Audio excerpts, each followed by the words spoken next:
Manoj Pandian OPS அவர்களோட தீவிர ஆதரவாளர்.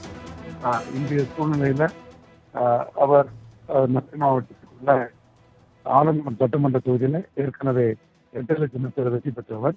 அதிமுகவின் சட்டமன்ற உறுப்பினர் இருந்து வருகிறார். ஓபிஎஸ்ஸின் ஆதரவாளரான அவர் திராவிட முன்னேற்ற கழகத்தில் சேர்ந்திருக்கிறார் என்றால், திராவிட முன்னேற்ற கழகத்தின் சார்பாக அவர்கள் ஆலங்குளம் சட்டமன்ற தொகுதியில் ஏற்கனவே திராவிட முன்னேற்ற கழகம் தோல்வியடைந்துள்ளார்கள். மேலும் இப்பொழுது அந்த ஆலங்குளம் சட்டமன்றத்தில் பொருத்தமான வேட்பாளர்கள் யார் என்பதை திராவிட முன்னேற்ற கழகத்தில் இருப்பதால் மனோஜ் பாண்டியன் அவர் சட்டமன்ற தேர்தலில் வழங்கப்படும் என்ற அடிப்படையில் அவர்கள் சேர்த்திருக்கலாம் என்று நான் கருதுகிறேன். மனோஜ் பாண்டியன் அவர்களும் அவரும் அவர் தந்தையும் செல்வாக்கு மிக்கவர்கள். எனவே ஏற்கனவே திராவிட முன்னேற்ற கழகத்தை மீறி வெற்றி பெற்ற தொகுதியில் இந்த வெற்றி பெற்ற சட்டமன்ற உறுப்பினர் திராவிட முன்னேற்ற கழகத்தில் சேருவது 2026 தேர்தல் களத்தில் 2 பேருமே அதற்கு ஒரு பலனுள்ளதாக இருக்கும் அப்படிங்கிற அரசியல் கணக்கில் சேர்ந்திருக்கலாம் என்று கருதுகிறேன்.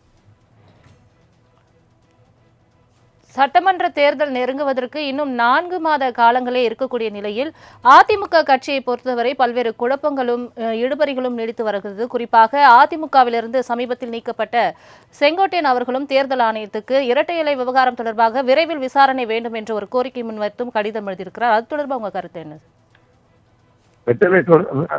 தொடர்பாக செங்கோட்டையன் எழுதியிருக்கிற கடிதத்தில் பாஜக பின்னணி இருப்பதற்கான சாத்தியக்கூறுகள் அதிகமாகவே இருக்கிறது. காரணம், 4 வாரத்திற்குள் இந்த வழக்கை முடிக்க வேண்டும் என்று நீதிமன்றத்தில் எடப்பாடி பழனிசாமி எதிர்க்கட்சி தலைவர் அணுகியும் பல வாரங்கள் அது முடிக்கப்படவில்லை.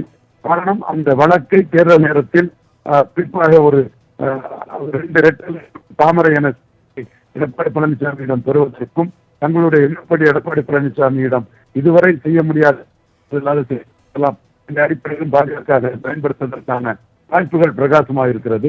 அந்த வகையில் செங்கோட்டையன் இந்த பிரச்சனையும் பாஜக பயன்படுத்தும் என்று கருதுகிறேன். எந்த வகையில் சாதகமாக பயன்படுத்தப் போகிறார்கள் என்பது எடப்பாடி பழனிசாமி எத்தகைய நிலையில் சொல்லிவோடு பாஜகவுடன் அணுகிறார் என்பதை பொறுத்து அமையும் என கணிக்கிறேன். இணைப்பில் வந்து தங்களது கருத்துக்களை பகிர்ந்ததுக்காக நன்றி திரு ரவீந்திரன் துரைசாமி.